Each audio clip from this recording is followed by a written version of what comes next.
Огромно задоволство ми е што си тука, затоа што си еден од најоригиналните музичари во Македонија во задни бар 20 години.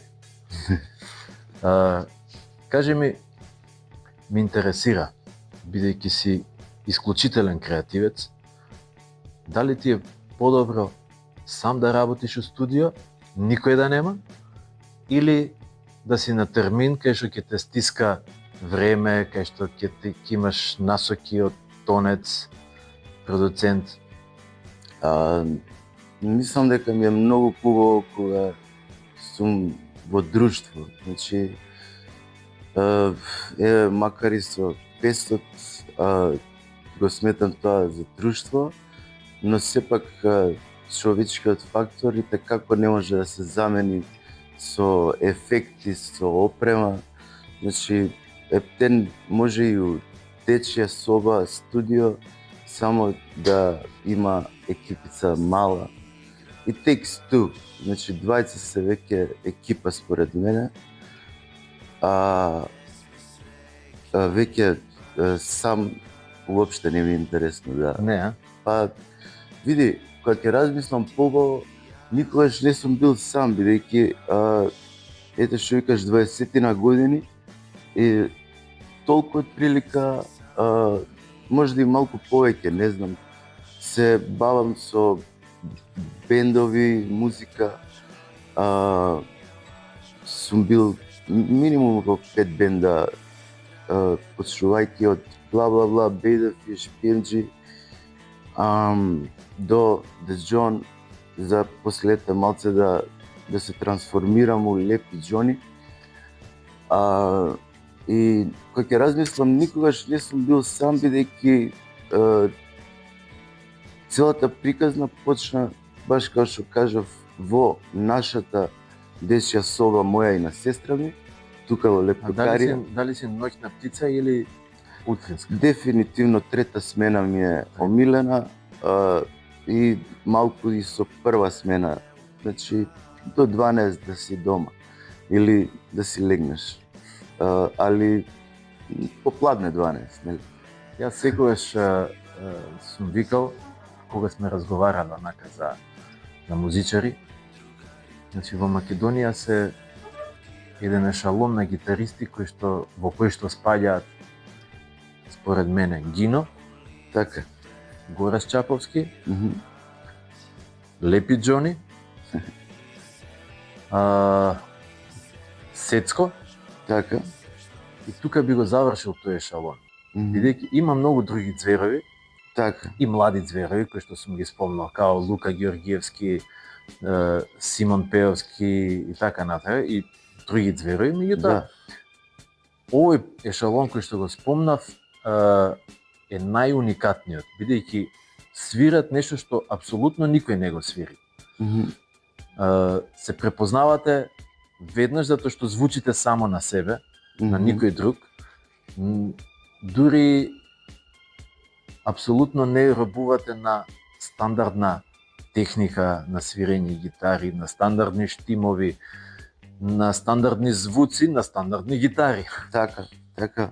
Едноставно, гитарата е една четка со која што цртате што сакате, боите со неа. Абе, се сеќаваш, јас и ти како се упознавме случајно на улица и се препознавме пред едно 10 години.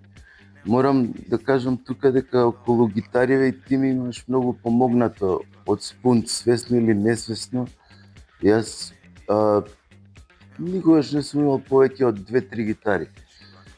А и као што викаат, мислам као што вика, не ми текнува некој, дали беше тој еден ютубер 5 Watt World, му се вика каналот, ќе го цитирам, вика, на добриот каубоец му треба само еден пиштол. И тука мислам дека и јас почнав да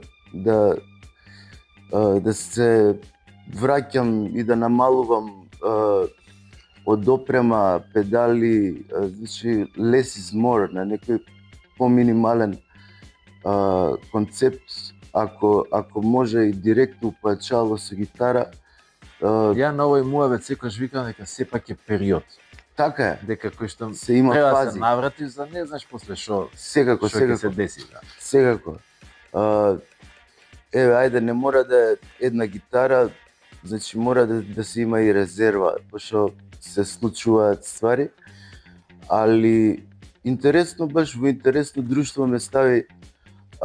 Гино го обожавам и као гитариста, и како човек. Горе-доле се знаеме сите, знаеш, со некој повеќе, некој помалку.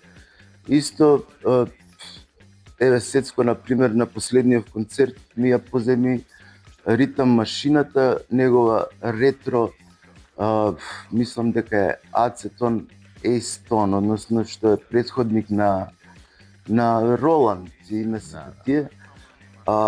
Бидејќи бубњарот Жоро, што ми е прв братичет, свираше акустична гитара на последниот настап и не знам што да кажам, освен дека едноставно правило ми е, а и мислам дека и во екипата моментална, а веројатно и во претходната е да се забавуваме додека работиме. Ти стоиш позади многу химни, ќе ги кажам. Песни кои што луѓето не се ни свесни дека стоиш ти позади нив. Песни кои ќе останат за секогаш, можеби малце као некоја underground сцена, не толку во фронт линијата, меѓутоа стоиш позади нив и имаш доста соработувано со PMG Records. И знам, знаеш како ве спаја многу добро, затоа што Мирко беше ајде правиме. Така. Исто сметам и ти си тој тип, значи немаш да кажеме страф од исходот, едноставно идеш на тоа. Тоа најголем доказ за тоа беше за таква една храброст, да ја наречам. Човекот кој што прв настапи на кров за додека траеше ова нели пандемијава и часовиве полициски, ти беше првиот што направи концерт на кров, мислам на кај Градежници беше. Да, на дом на Градежници, да. Точно. И онака сам ти гитара me and myself. Да ти кажам, многу искрено ми е драго што си го приметил тоа. Јас бев овестен за тој настап 2 дена унапред. И не знаев што да очекувам, но веројатно така, кога си ван комфорт зона, излага нешто интересно, кога ќе те фрлат на фронт. Так. Искрено, колку што ги сватив луѓето кои се јавија, мислам и самата екипа што снимаше и работеше, и на нив јас им бев прв артист од таа после не знам колку концерти. Пандемија се развија цел проект, али ова беше онака како не сакајќи ме фрлија во оган, но јас очекував дека ќе свирам во мало, а не пред цела Македонија, знаеш. Очекував најмногу 50-тина тука од како се вика, од комши. Да, од кров, стварно не очекував онака ете. Мене топ беше, значи ја цел ти изгледав и ја уживам у секое твое музицирање, у било каков вид. Сакам за крај да те прашам. Добро? Пред интернетот. Да. Нели, главен медиум беа за хитови телевизиите. Така. И увек таа underground сцена се базираше на клубови некои кои што третираат таква музика, МКЦ, културни домови, така натака. Своите настапи највише ги фокусиравте у странство, non-stop on the road. Така. И сега дојде интернет. Да. И навидум се е достапно, и андерграундот, и се она што не било достапно за сите, сега е достапно на некој начин. Но колку е тоа разлика, колку е тоа сега достапно или пак е иста ситуацијата бидејќи алгоритмите на сите овие мрежи се подесени за пак да искачаат на површина само оние кои што се спонзорирани, Јасно. поврзани со одредени канали, со луѓе кои што се занимаваат со хакерство, купување вјуа, кликови и така натака, каде што оваа сцена, луѓето што се во андерграунд сцената не се замараат со такви работи, затоа никогаш не ни конкурираат на конкурси, затоа што не може со папирологија да се бави. Јасно. А ова е еден вид на папирологија, дигитална, современа и така натака. И баш ме интересира од твое искуство директна информација, дали е нешто подобрено, дали е разлика од претходно или па тука си е па се уште, и ако е интернетот пак се некој андерграунд интернет простор. Интернетот беше и пред 20 години. Ако убаво размислиме и во 90-ти беше присутен, но со многу помала како се вика тоа, bits per second или per minute. И мене ми е драго што сум сведок на развојот на целата оваа мислам технологија и сето тоа, но е меч со двеоштрици. Исто уште пред 10-15 години, на пример, YouTube кога беше по-фреш и имаше све и свашта, секогаш ми било подраго кога ќе најдам некоја добра музика испод 1000 вјуа, знаеш.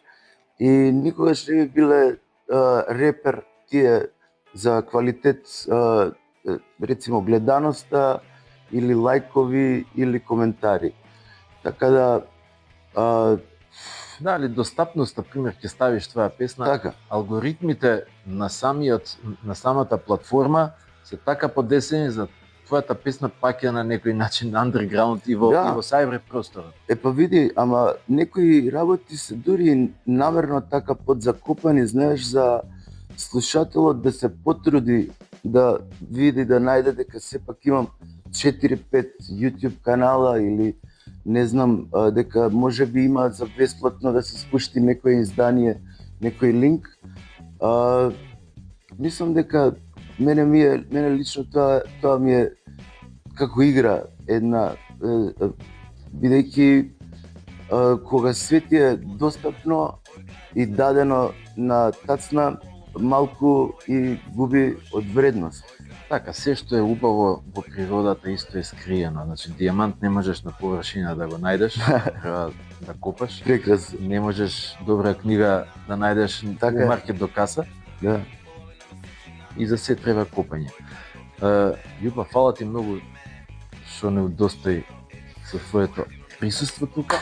Фала ти на Се тебе. слушаме, се гледаме и да сработиме нешто. Ајде, двај чекам. Од кога се каниме? Јас само да кажам дека исто мене ми е драго што сме си обострани фанови. Ето тоа време пред 20-тина години кога имавме некоја поп сцена. Ти беше, мислам, бар за мене и за моите најблиски, пошто ето ти викам во друштво, гледавме Макспот или не знам кои други беа све канали, онака ни беше омилен артист од сите тие од генерација, ќе кажам. Фала. На почетокот на овој век. Да, нас ќе поздравиме Марија Кајо, ствари. Тачно. Она ми зборуваше за тебе цело време, пред да те запознавам и после се запознавме на улица. Прекрасно дека се препознавме, знаеш, епик, тоа е епик. И онака кога ќе си сретнеш некој локален идол и ти си му фан, а уште појако е дека он ќе те препознае, па после све природно се развива, нели? Така да тоа е тоа, друже. Фала ти. Фала и на тебе.